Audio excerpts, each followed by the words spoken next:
focuses on the access of the geospatial information. We have two speakers for this panel. The first one will be Matías Fortuño. Matías is a civil engineer. He's got a master's degree on business administration, MBA, and he's member of the executive board of the Permanent Committee for the Geospatial Data Infrastructure, the CPIDEA, where he is a speaker or a I think the company's name is changing, right? It's changing, okay. In the private sector, Matías has conducted projects at a very high level with Chilean companies. Welcome, Matías. And the second speaker is Eduardo Campos. Eduardo, he is an economist. He studied at the Anáhuac University. Later on, he did a master's degree in Spain, and he has been working with the public policies of the presidency from 2000 to 2006. Later on, he was working as a counselor of the Secretary of Economy for 2 years, and since 2009 he joined the INEGI, where he is responsible of all the communication projects and access to information for this institute within the Department of Public Service Information. They will give us these two presentations, and we will move on to the session of question and answers. And now, if you agree, we'll just open the floor for the questions. I think we can pretty much do that. We will only ask you to give your name and present yourself, introduce yourself, give your name and your position.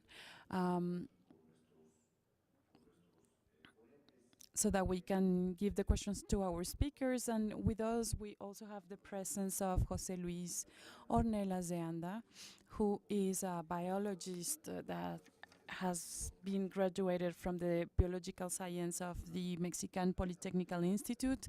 He has developed some IT information on vegetation, climate, etc. He's currently Director of Natural Resources of INEGI. Welcome, José Luis. Welcome again, Matías and Eduardo. With no further ado, this was just a brief presentation on this access to geospatial information. According to what we are seeing today in our societies. The challenge here is to discover this geospatial network in the real time. We were seeing this at the preliminary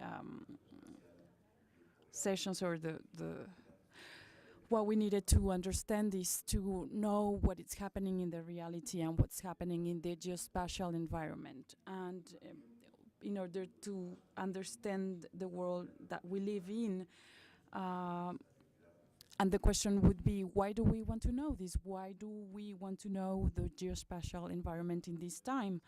Well, because if we do know that, then we can make decisions in favor of our societies, and also to be able to give geospatial information available to people, and to allow this geospatial information to be present.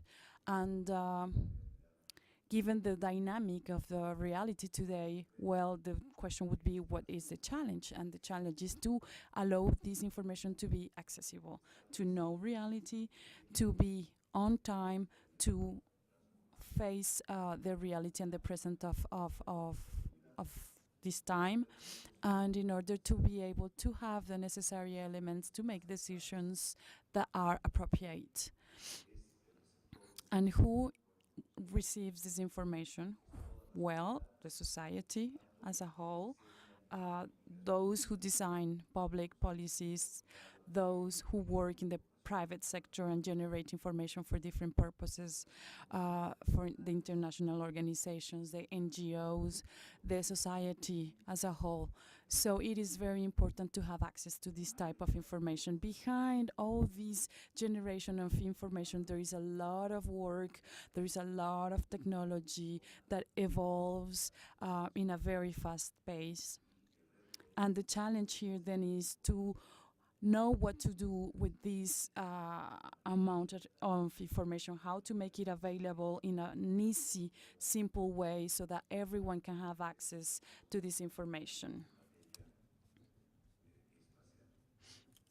And the second great challenge, as we saw this in the inaugural sessions, is how to take advantage of this type of dialogues.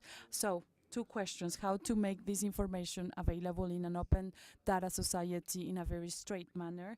That would be the topic of this panel, and this is why I will pass the floor to Matías to give us his presentation.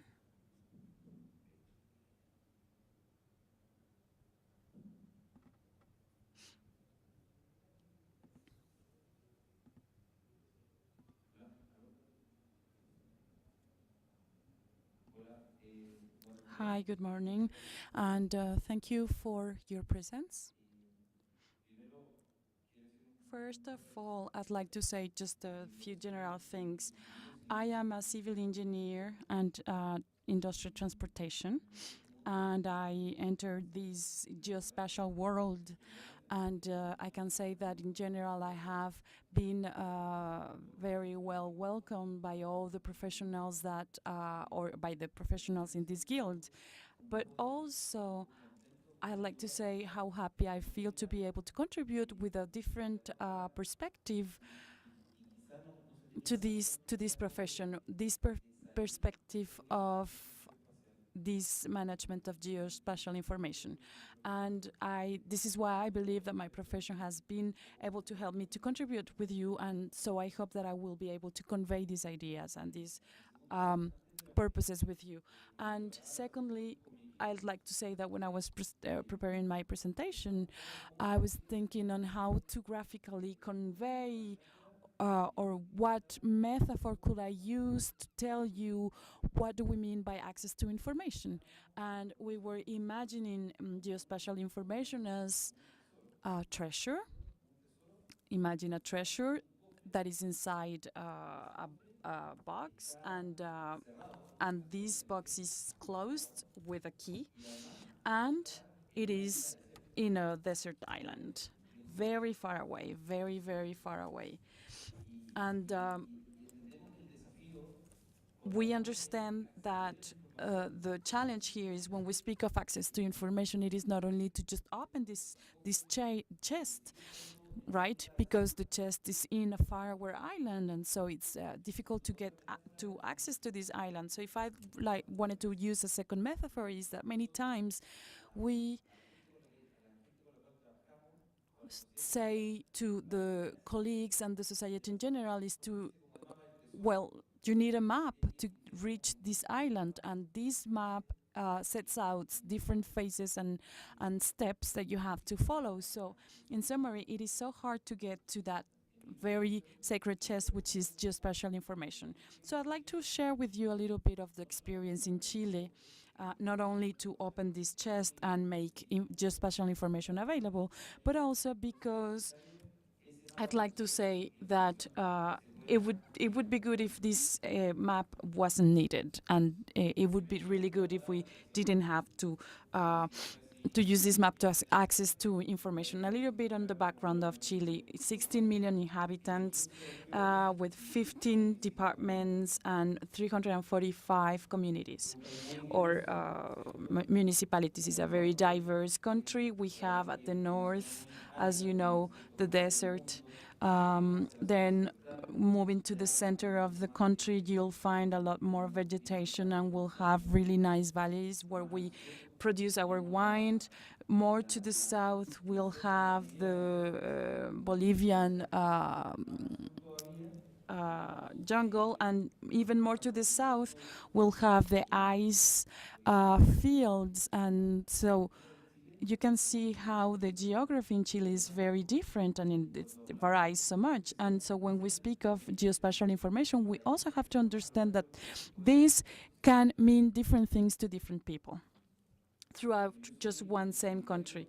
I am the executive secretary of the SDI in Chile. If you don't know what SDI means, is the geospatial data infrastructure.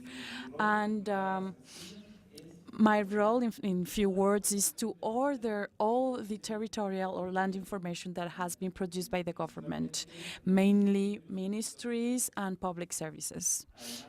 And on top of that, well, I give the ministry, and I have to give information to the dwelling administration and some other important ministries. We also work with the regional governments. I told you that we had 15 regions in Chile. And you can see a square below the slide, and it says ciudadanía or citizenship. And you see, this is not part of the graphic, because when I enter into this position, citizenship is something that is just being assumed, and I think it should be part of our effort. We need to think that what we're doing is in order to improve the quality of life of the citizens. The organization that produced geospatial information in Chile is the Aerial Photographic Mapping Service of the Chilean Air Force, the Hydrographic and Oceanographic Service of the Chilean Navy, and the Geospatial Info for Rural and Urban Management. They all produce information, geospatial information, and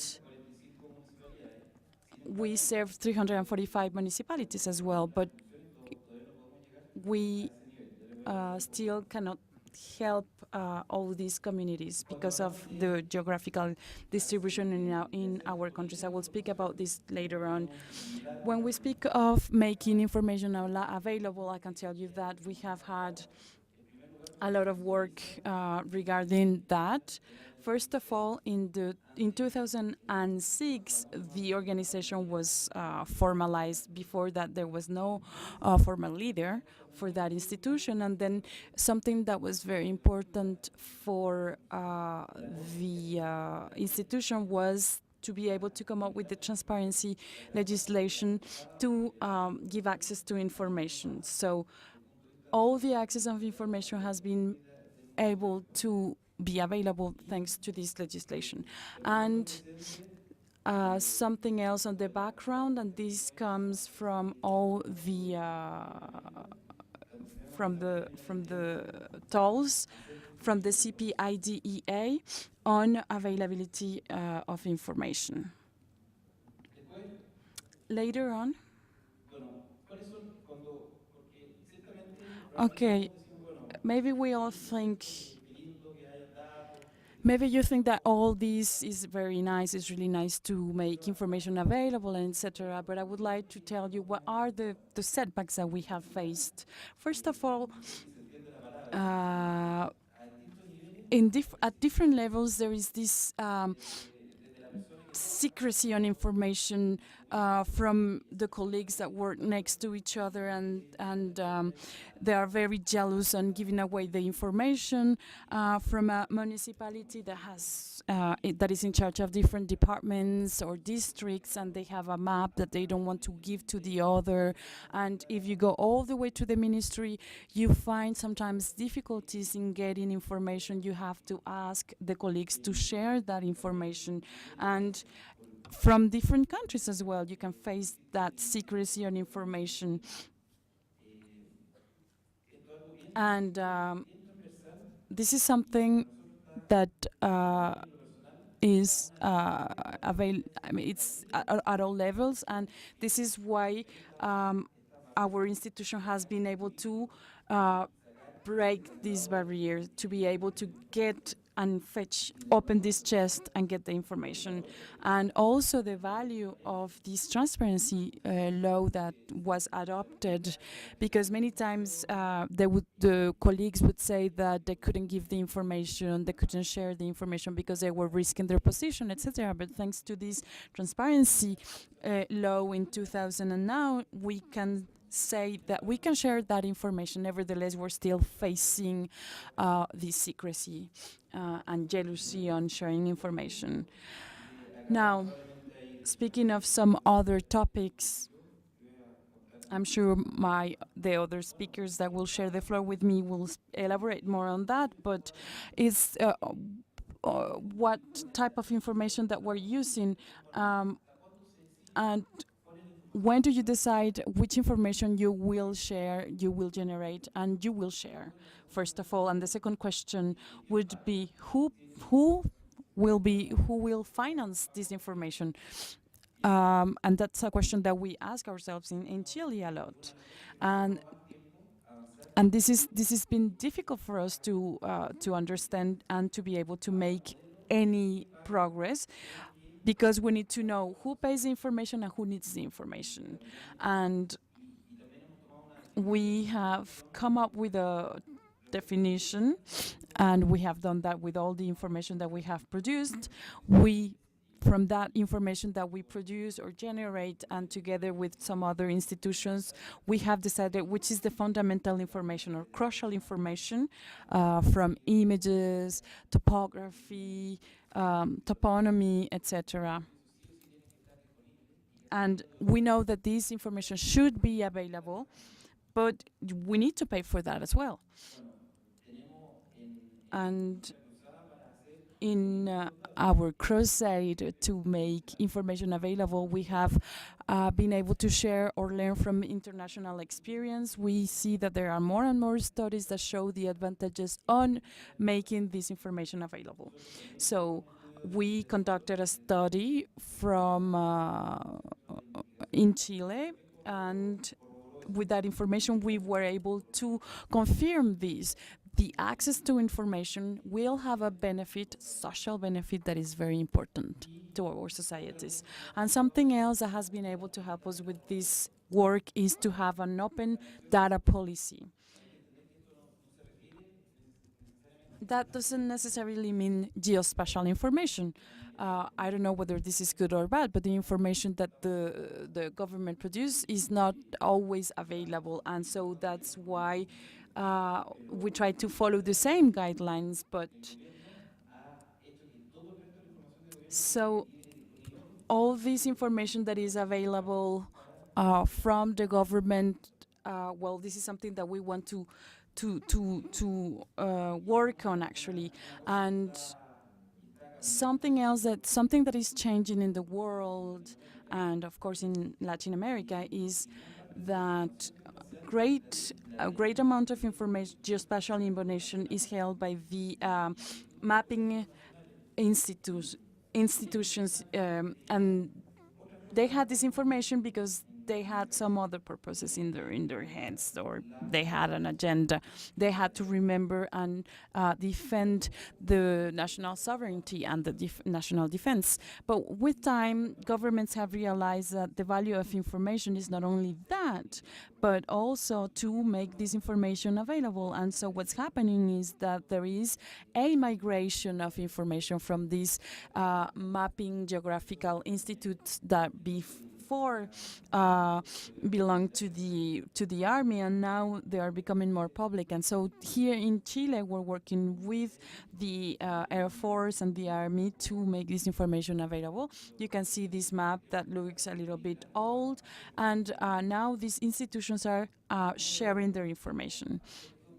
One of the aspects of the National Geographic institutions is financing. I mean, one of the barriers that this institution have to share information is there is a financial reason why they are not sharing information. Because we don't have resources available. So we're changing these things, and we are trying to find or make society finance this information so that we can allow these institutions to share information. Some other important aspects, and this is one of the last setbacks that I'll share with you, is that, well, from our perspective,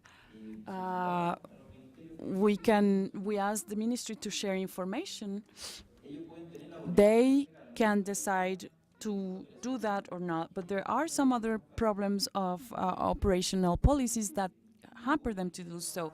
No ministry has allowed us to download the information, and not because of the fees, not because they want to charge for the information, but because it's because we have been a misuse of information, and ministries then have to go to trials, and that's not necessary. So that is actually a problem that we have not yet solved. We are facing this restriction currently. And the other issue is this problem of licenses. We buy a lot of maps, and just now we are trying to see that when a government institution buys this license, that they can share that information with the other ministries and with the society. So what we're trying to see is we're trying to decentralize the purchase of maps. And so with this, we will make the resources available for more people. So what have we done so far? Well, we launched the IDE Chilean viewfinder, if you want to call it, that has an application, and it's a very similar application to the one that Carlos showed this morning. Oh, I'm running out of time. I've already spoken for 15 minutes.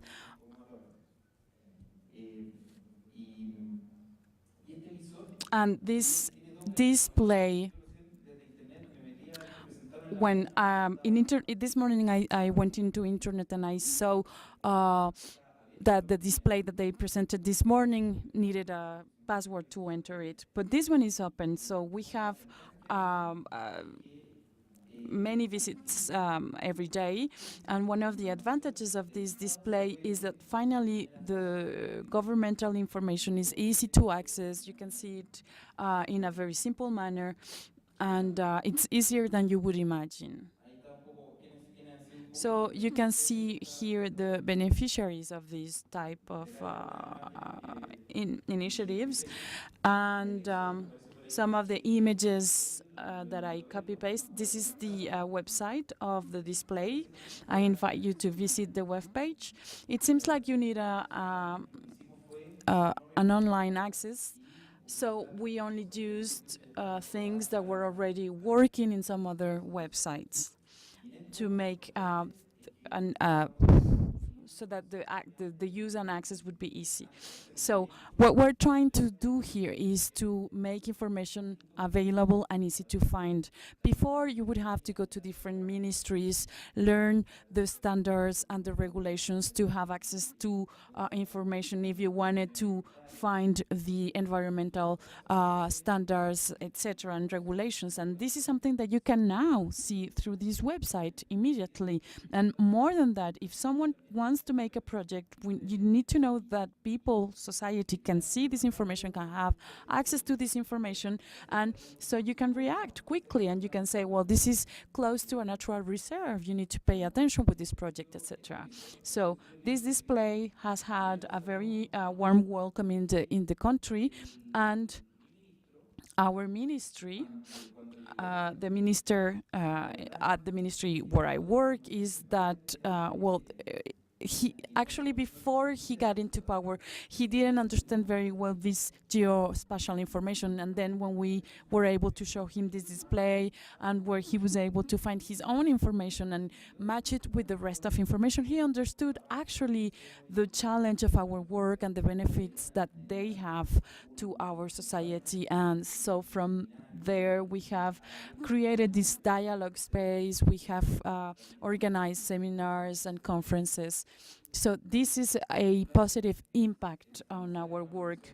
We plan to have a mobile application for the display, and also we understand that we have limitations on the development of our own applications. So this is why we want to see if we can make some programs with ordnance surveys and with the open space program, and so that we can make progress faster. And also we want every ministry and every region to have their own infrastructure and special data infrastructure. And until recently, our vision was that every ministry has to have their own system. And we feel that in order to really make information available, we need to have useful systems. So we're changing the approach, and we're trying to implement systems that would be transversal. For instance, an infrastructure that would gather all the information on the public spend, a special data infrastructure that would have all the information regarding a certain city. So actually our approach or perspective is to decentralize information. We just don't need just one special data infrastructure to collect all the information available. It is impossible to find information today because of all the data that we handle. And regarding access, we really want people to just freely access information and not having to go through this infrastructure special data infrastructure to access information. We want society, we want people to be able to access to information from Google. This is our contact communication. We are on Twitter, Facebook, and all this. And I see that I want the special data infrastructure to be included in the education curricula so that children in Chile know the systems.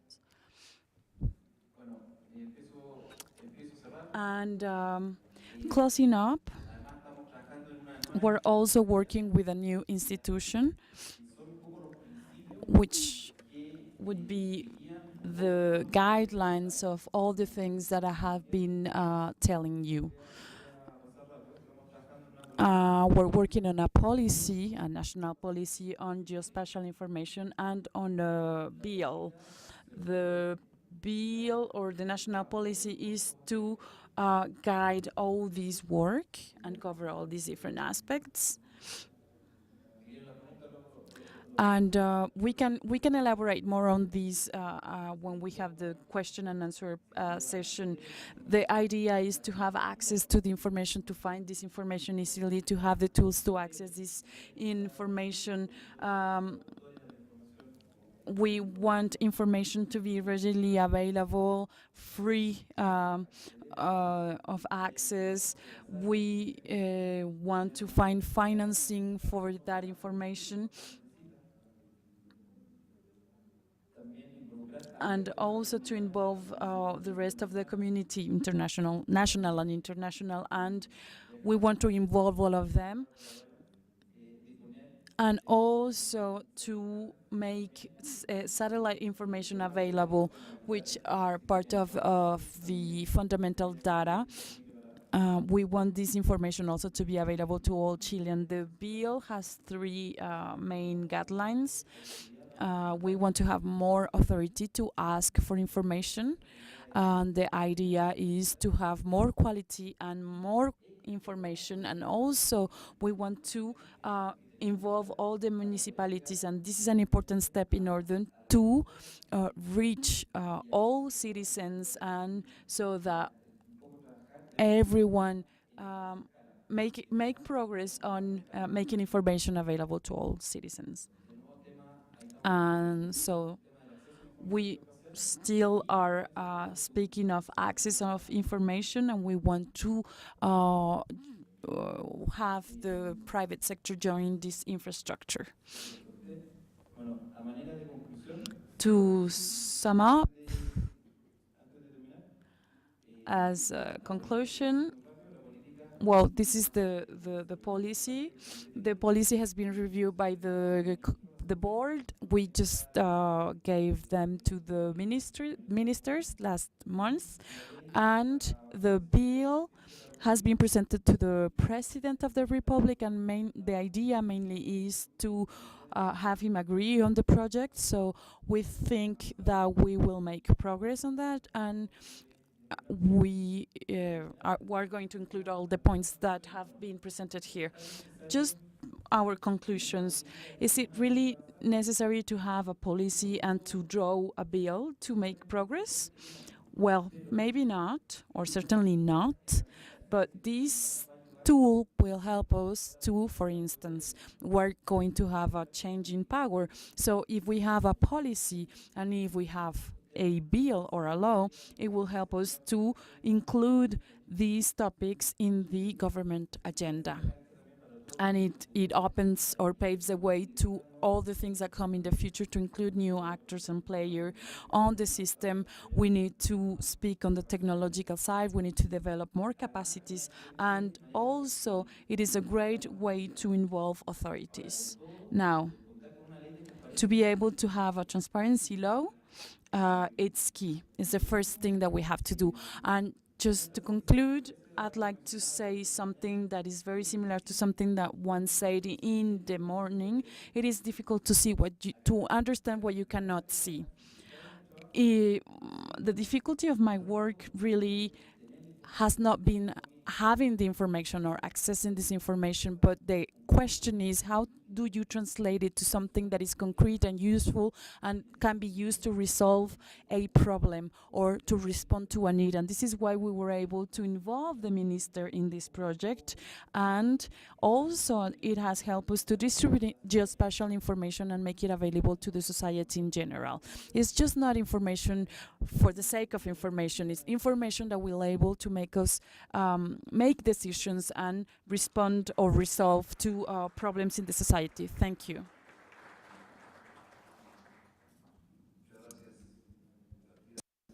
Thank you, Matías. And before I give the floor to Alberto for his presentation, we will need to remember that different from our colleague from Chile, in the case of INEGI does not belong to the government, is an independent body. And it gives it a great advantage. In this sense, the Mexican Constitution has a section that talks about the independence of this institution, and it talks about the obligation to provide access to information to be used to make decisions. And there is a rule in this section with 22 items that bind the institute to provide geographical and statistical information to society. So the mandate of the law for INEGI is regarding open data.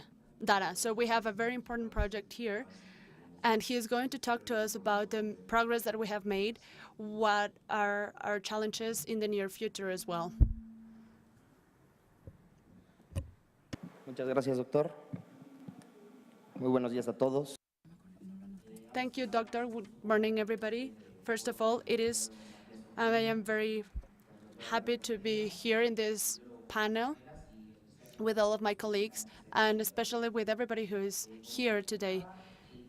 As it was mentioned, this panel is about on policies on access to geospatial information.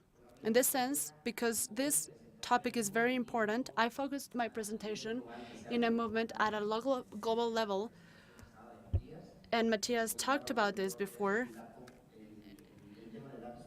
and this is open data. So we think that this is a fundamental topic in order to share the information that we generate, so it is used the right way, that is exploited the right way, and that it provides benefits. In this information era, it is necessary to provide this information and share it, and we are convinced that this is going to give benefits to society, economic, social, and other kinds of benefits to society. We have many examples of what kinds of benefits information can bring to society. And the Institute has been making steady progress in order to share this information for society to use it. A very clear example is the GPS. And I'm really sure that all of us have used a GPS before, and especially people who come from foreign countries today used it to get here today. And this is an example of open data. Third, we can use this information in a creative way as well. Open data are data that can be used, reused, and redistributed freely by anybody, especially when they have attribution requirements. And we have a main topic here, and it's society needs to pay taxes, and this is we don't need to charge to citizens for this again. We want to change paradigms. Having the information in secret is not good for anybody. So we want the society to use, the citizens to use this information. And as I said before, open data incentivate creativity and innovation for the benefit of society. There are several criteria for open data, and I would like to talk to you about some of them, the fundamental ones, and also share the experience that the Institute is having with this. As I mentioned, in the last few years, we have gone through important changes. Matías was talking about information heroes and how to break paradigms and how to transform information generation, and especially share this information and make it accessible to all of the users. Within the criteria, we have a very basic criteria, which is with making information available to all of users without discrimination so they can download it. The background of this in the Institute is that for several years, the Institute made information available, the geographic information available through centers in offices across the country. We didn't have the information online. And we think that this is basic. We need to make this information available online. So starting in June 2012, the Institute has been gradually making this information available online so it can be downloaded. We started in June, but we have been uploading more maps. For example, we have more than 14,000 maps that can be downloaded, more than 5,000 maps in the 1 to 20,000 scale, 1 to 15 scale, 8,000, 1 to 250,000, 368,000, 1 to 1,034,000, 886 historical maps. We are digitalizing all of our historical background, and we're making it available to the entire society, all of the historical maps that we have. And we have uploaded around 50,000. Online, we also have more than 2,000 models of elevation in scales of 1 to 50,000, 1 to 250,000. And we also have high-resolution elevation models. As you can see on the screen, this is one of the examples of 5 meters of resolution. And as you can see, we can actually see every detail of this map.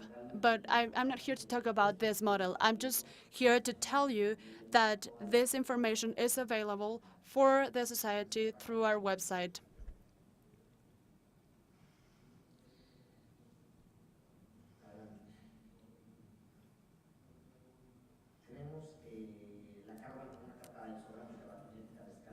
We have a map to the scale of 1 to 2,000. It's a bathymetric and ipsographic map.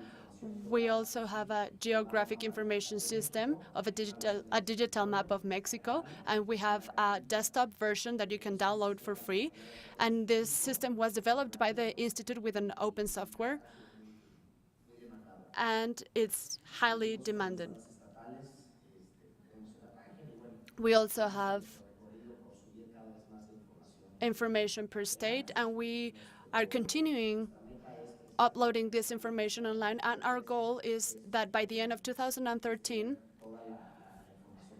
we have all of the information online. We still have 9,000 models to upload, 4,000 models in the rural and urban maps, and what our objective is to have everything on our website.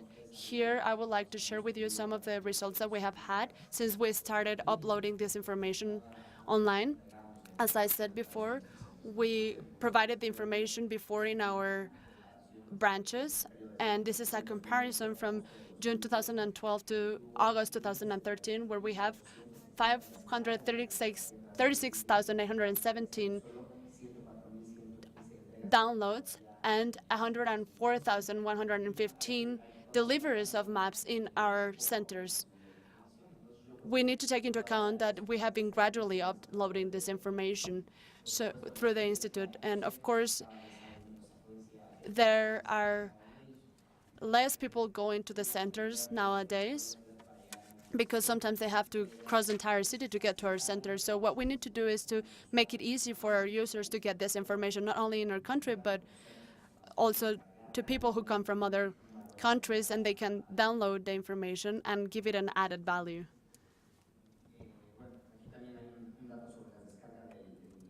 We also have information of the digital map of Mexico that I mentioned before. We uploaded in December 2012, and in August 2013, we have 66,727 downloads of this map. So this just confirms the importance of sharing this information, and we think that these results prove that this is important and that we need to keep uploading all of this information. Another criteria is of the information is that the information is free. And we were talking about this at the beginning. We didn't know whether we should make it free or not. We think that this is a barrier to access to information.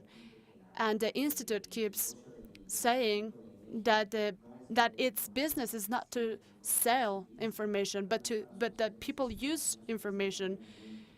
If this information is not used, all the work that we carry out is useless.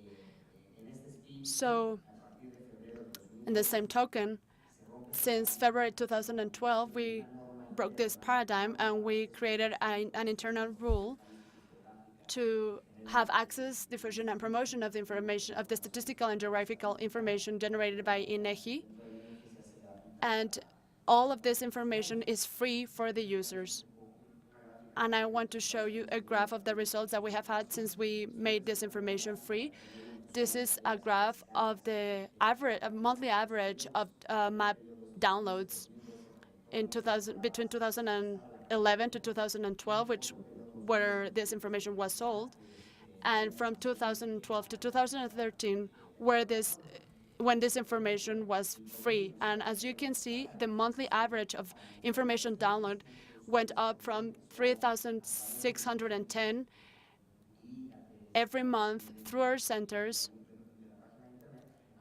to 49,306 downloads as average every month. So we are convinced that this decision was the right one, and the users are being able to to use the information that we provide. Another important topic is to have legible codes and open formats. These are formats that can be extracted in a simple format, and files that don't have licensing restrictions by the manufacturer.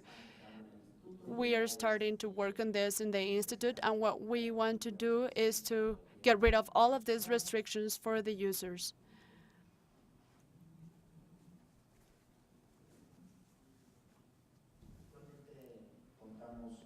We currently have different formats of files for download. Not all of them are open. We have PDF, TIFF, GIF, GeoPDF, and SHP, and we're working so that all of our information can be downloaded in several types of formats and not just the open ones.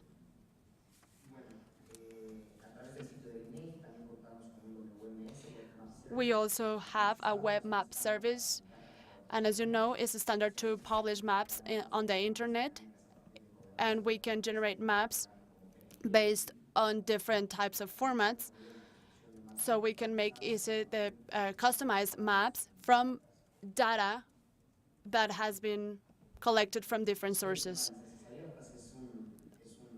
Open licenses. This is a topic that has generated a lot of discussion. As I was saying at the beginning, what is the purpose of information to have information? What is the purpose of having information that can't be shared? Especially when requirements are attribution requirements. This is leading us to open data. We're working on this in INEGI. We still have a lot of work to do. We currently deliver information with certain use conditions that are focused on attribution. But based on the national laws that we have, if a third party wants to commercialize this information, and this is where the debate is created, if he can do it or not. So we think that if the open information is going to create benefits for society, we're working on this. What we currently do is that if we have a third party who wants to commercialize this information, we sign an agreement with the Institute, and we exchange information. So if that person promotes the information that he is getting, and this is going to give it an added value to the information, and society is going to benefit from it. Another important criterion is data documentation. It is important to know the context of data. We talk about preparation of information. What are we doing in the INEGI regarding this? Since December 2010, we published the technical rule for metadata. And what we want to do is that our information has metadata that includes reference systems, quality of information, attributes, etc. The metadata tells us what, why, when, who, where, and how. And all of these criteria help overcome all of the barriers of access to information. And of course, we have a lot more that we need to work on based on international standards. But we are convinced that all of the work that we're doing is for the geographical information to be used and exploited, and that it brings us benefits.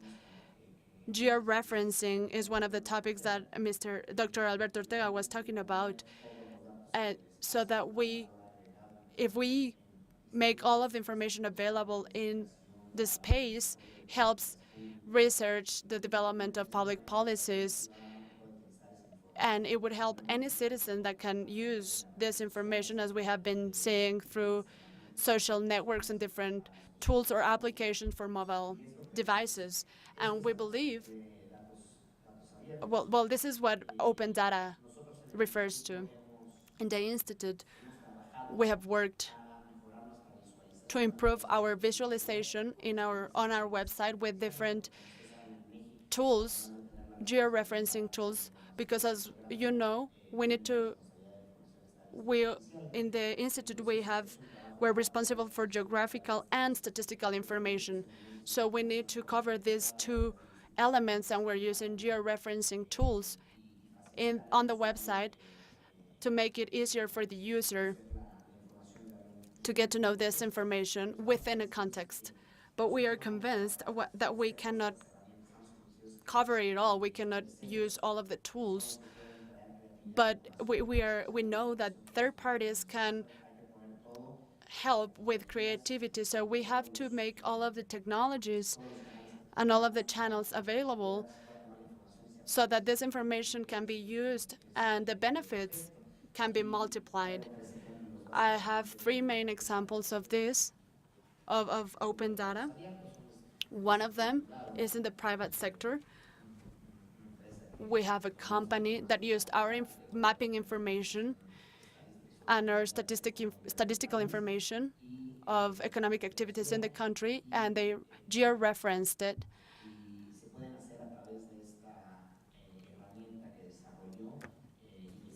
And with this tool that they developed, you can do market research that is open for the society. Another example is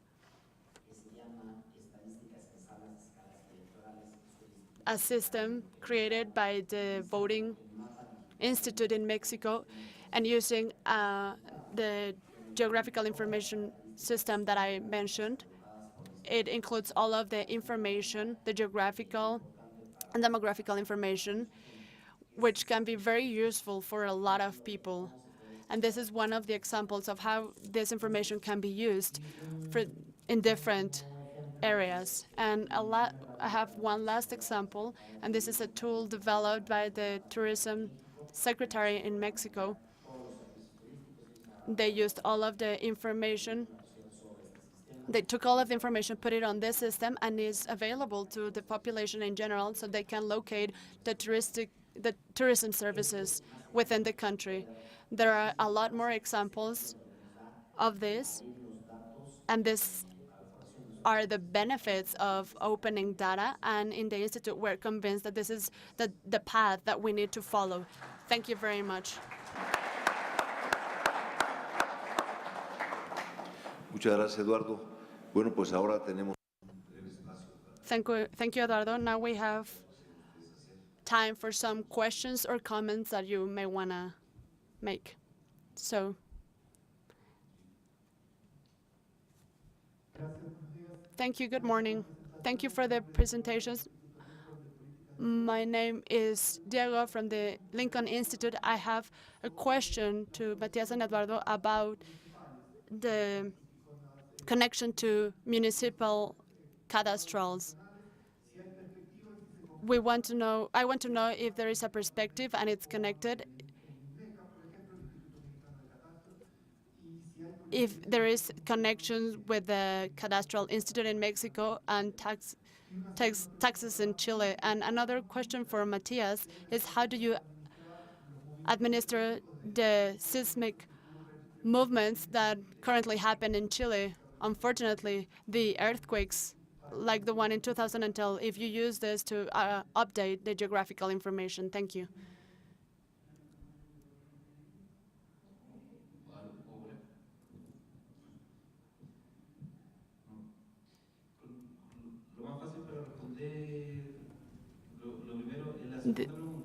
The easiest way to answer is answering the second question first. I don't know, because I don't know how you do this in a technical way. This would be responsibility of the Geographic Military Institute. They are in charge of this, and I really don't know. And about the cadastral, I really envy our Mexico colleagues because they are using the cadastral system, and in that sense, we are way behind. Because I have seen that in several countries there are offices, cadastral offices, and we don't have this in Chile.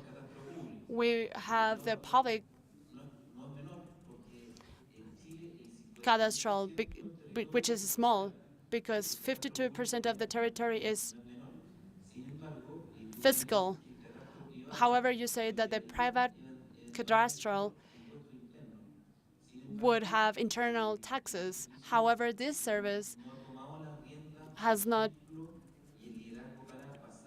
had the leadership to pass all of this, to convert all of this information into a digital format, and they need to work together with the municipalities. I worked 11 years ago on the internal taxes and in the municipalities, and all of the maps were in paper. And what I know so far is that this has really changed that much.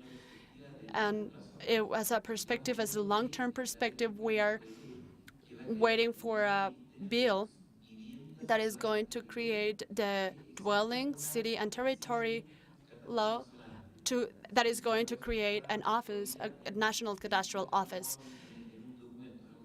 And we don't even have it on paper. We're starting to talk about this. Thank you, Matías.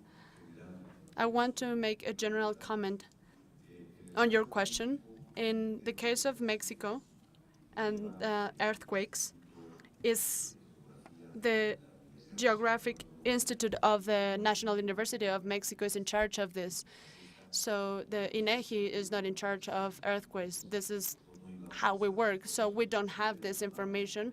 Of course, we do have alarms in the buildings, and when there is an alarm, we hear these alarms, and everybody gets out of the buildings in an orderly way. In the case of cadastral, I would like to mention that Mexico is, in Mexico, this is a responsibility of the local governments, state and municipal governments.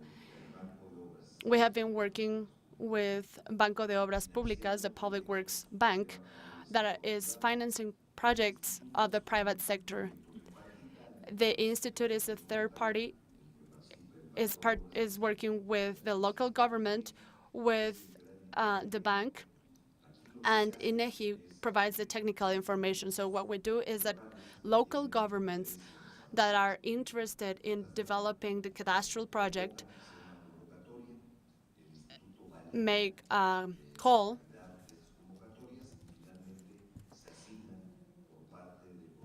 and we finally assign the resources to the local companies to develop this project. It has been highly profitable. Companies that have, or states that have developed this, for example, Nuevo León worked really well, and the project was paid within months. There is a very important thing that I should mention regarding this topic. There is a proposal of a constitutional reform, and this initiative came from the Senate, and we all think that this is going to be passed, and there is going to be a rule and a strong impulse to the cadastral development in Mexico. This is in the legal part of it. I don't know if you have a technical question, and in order to answer a technical question, maybe José Luis can answer that, but if this is enough for you, we can stop it here.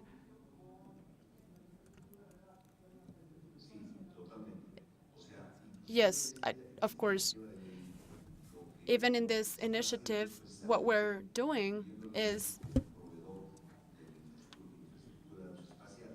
INEGI as a provider of geospatial infrastructure, because it has all of the information, is working on this. However, I also think that there are going to be very important opportunities for the private sector that has great tools developed for this. And again, talking about the case of Nuevo León, there was a private company that developed the system that is already working and giving great results. Any other questions? Good morning. My name is Alejandra Lecona.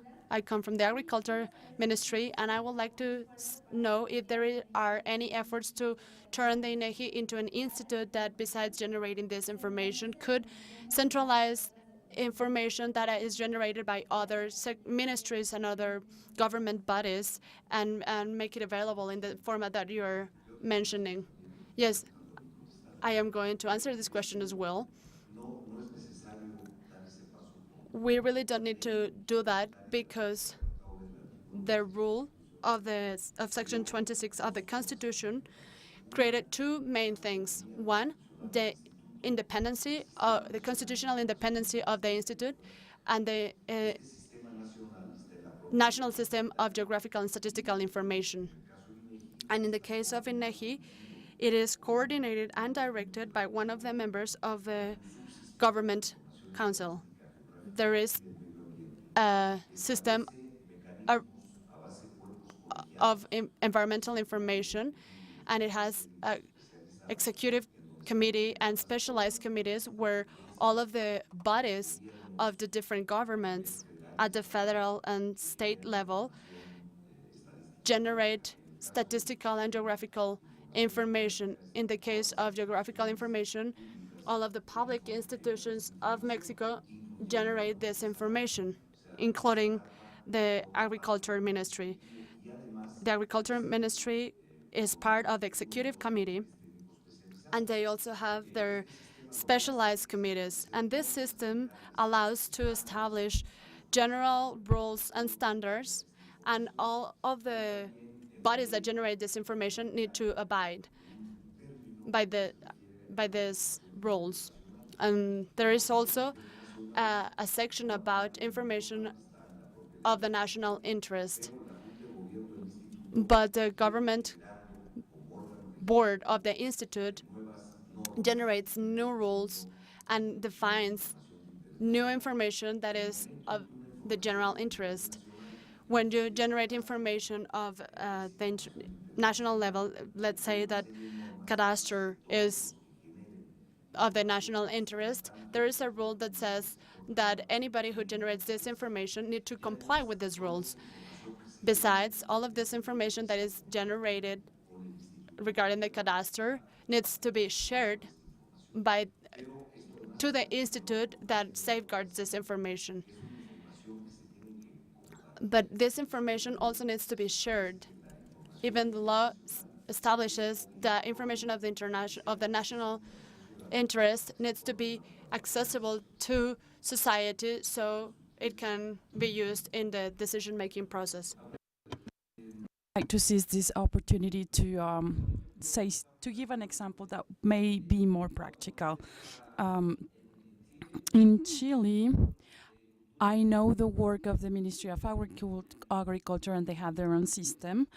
And this system really meets all the requirements that you just spoke. It has a norm, it has standards, and the only problem is that great part of this information generated there needs to be accessed with a login and a password.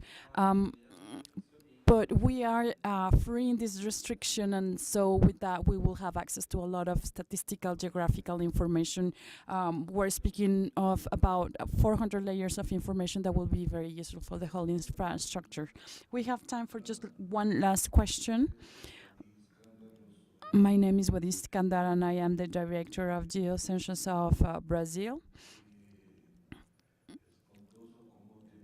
And it really amazes me to see all the problems and that we come up with very similar solutions. I wanted just to make two comments on what has been said. First, on the cadastre information. I believe that it is important for the mapping authority, the National Mapping Authority, to have standards that are well specified in order to cover all the mapping aspects that will cover the cadastre. I'm saying this because Brazil, as Mexico, is a federation of states, municipality, each one with its own specificities, and they want to respect that. Nevertheless, a map that will cover all this information, or that will contain all this information, need to have minimum requirements to allow the operation, the sharing, the matching, the adding of all this information to broader territories and spaces. And a second comment on something that you were discussing, which is the standardization of the geographical values. I do believe it is important, and in Brazil, we have this possibility. We are able to establish a dialogue with the specialist on statistics and to look at the patterns. So that, just like the example that was given away from a table with a geocode, you can easily build the information.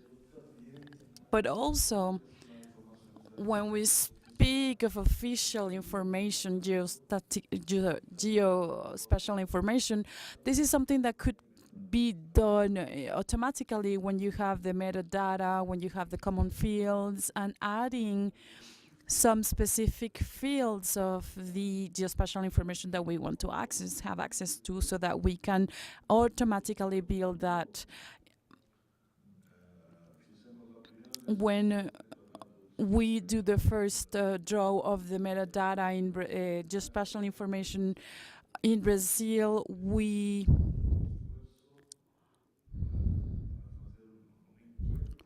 try to do this effort to match this geospatial metadata. Thank you for the comments from our colleague from Brazil. We really share your ideas, and we would like to thank all of you for your presence. Thank you.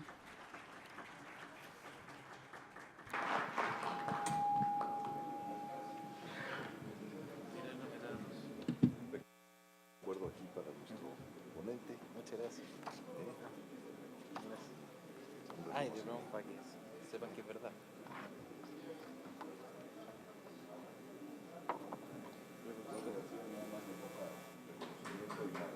Ya.